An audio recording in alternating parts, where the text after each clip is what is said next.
Hello दोस्तों, जैसे कि मैंने आपको डाइस पढ़ाया था। उम्मीद करते हैं डाइस समझ में आया होगा। तो दोस्तों, अब आपको आगे घड़ी पढ़ाया जाएगा, जो कि एग्ज़ाम में देखा गया है। एनटीपीसी, ग्रुप डी, सीटेट, ये सबसे इम्पोर्टेंट घड़ी एक चैप्टर है, जो कि कोड से, यहाँ पर जैसे आपको दिख रहा है कि कोड से संबंधित प्रश्न यहाँ से पूछे जा रहे हैं। इसीलिए काफ़ी लोगों के मैसेज आए, उसी को देखते हुए हमने इस चैप्टर को शुरू किया है। जैसे कि आप देख पा रहे हैं, तो आपको घड़ी पढ़ाया जाएगा। बिल्कुल ध्यान से देखना है, बिल्कुल आसान है। यहाँ पर कोई भी आपको समय दिया जाता है, फिर इसके बाद पूछा जाता है कि इसका कोड बता दीजिए। तो इसका कोड ज्ञात करने के लिए कुछ नहीं, बिल्कुल आसान चीज़ है। आप बोर्ड पर ध्यान से देखिएगा। जैसे आपसे पूछ लिया गया कि 7:30 बजे कितना डिग्री का कोड बनेगा, तो आपको कुछ नहीं करना। एक इसका सिंपल सा एक इसका ट्रिक है। आप इस फार्मूले को याद रखिएगा। इससे आपको कोई भी टाइम दिया गया हो तुरंत सॉल्व होगा।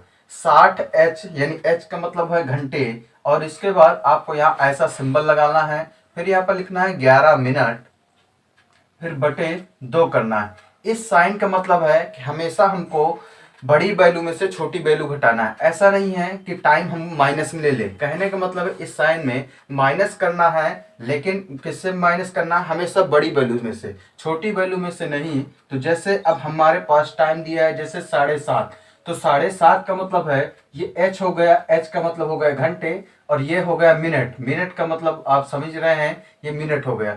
आपको 60 गुणे घंटे से गुणा करना है। तो यहाँ पर जैसे आप देख रहे हैं 60 × 7 माइनस लगाइए, फिर मिनट आपको 30 दिया है, तो यहाँ पर 11 × 30 करिए, फिर इसको बटे 2 करिए, फिर इसको सॉल्व करिए।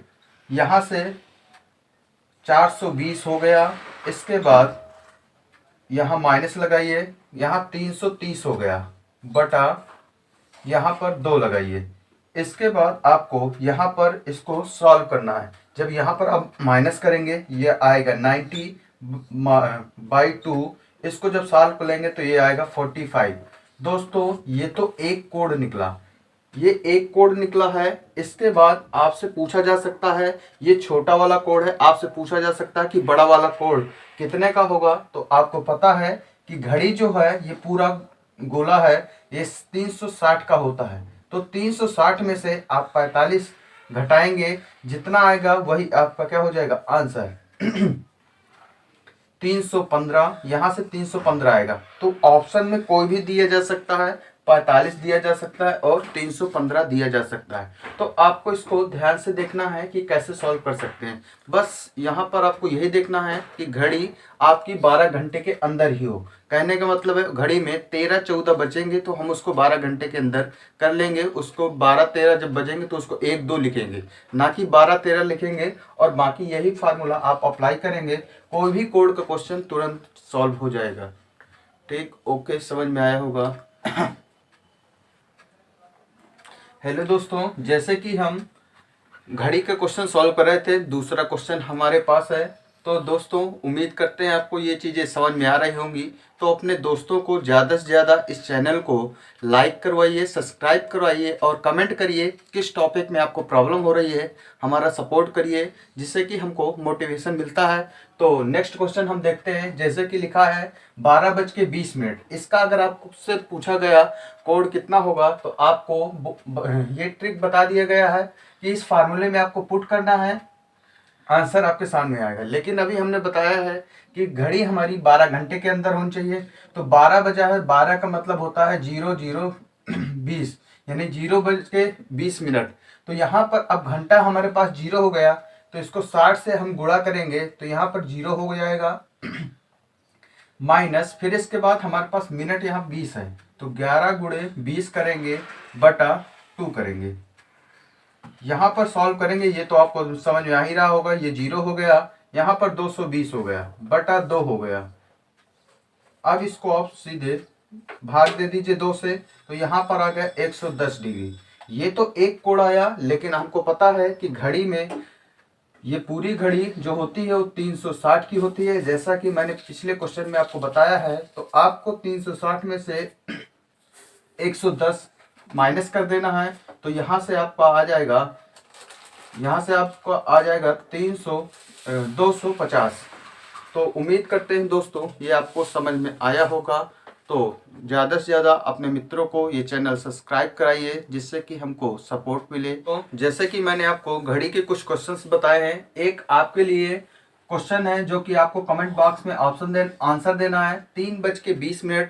इसका आंसर क्या होगा, आपको कमेंट बॉक्स पर आंसर देना है। आप इसी फार्मूले का यूज करेंगे, इस ट्रिक का यूज करें, कोई भी टाइम हो आप तुरंत अपने आंसर्स दे सकते हैं। जैसा कि उम्मीद करते हैं समझ में आया होगा। Thank you.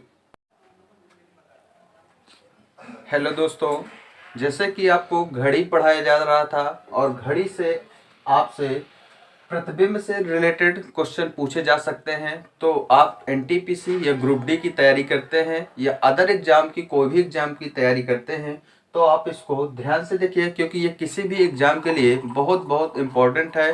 तो आपको यहाँ पर आज प्रतिबिंब से आधारित प्रश्न सिखाए जाएंगे कि कैसे आपको सॉल्व करना है। जैसे आपसे पूछा जाएगा कि दर्पण प्रतिबिंब निकालने के लिए बोला गया, कोई भी टाइम दिया जाए और आपसे बोला जाए कि इसको अगर दर्पण में देखा जाएगा, जैसे 8:20 दिया है यहाँ पर समय, अगर इसको दर्पण में देखा जाएगा तो टाइम क्या दिखाएगा, तो इसको बोलते हैं दर्पण प्रतिबिंब। तो आपको इसको 11:60 से घटा देते हैं, 11:60 से इसको जो भी टाइम दिया गया हो उसको घटा देते हैं। तो यहाँ से जैसे आप माइनस करेंगे तो आपको पता है कि कितना आएगा, 3:40।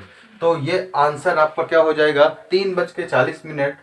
और दूसरा क्वेश्चन ये आपके लिए होमवर्क है कि आप इसको कमेंट बॉक्स में बताइए कि क्या आंसर आएगा। जैसे मान लीजिए यहाँ पर दे दिया हमने 11:20, इसका आंसर क्या आएगा ये आपको बताना है। दूसरा हमारे पास जो क्वेश्चन पूछा जा सकता है वो जल प्रतिबिंब से आधारित पूछा जा सकता है। जल प्रतिबिंब यानी पानी पर अगर कोई भी टाइम जो दिया गया हो उसको वाटर पर देखा जाएगा तो क्या दिखेगा। जैसे हमारे पास दिया गया है 3:20, अब इससे पूछा जाएगा कि वाटर इमेज या जल प्रतिबिंब क्या बनेगा, तो आपको इसको 18:30 से घटा देना है। जो भी समय आएगा वो आपका आंसर है। तो जैसे कि 18:30 हमने घटाया तो यहाँ पर आपको दिख गया कि 10 और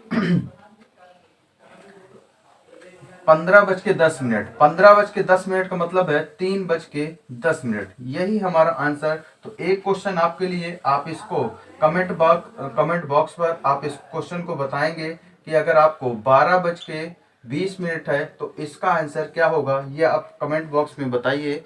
थैंक यू, आज के लिए इतना ही। ओके, धन्यवाद।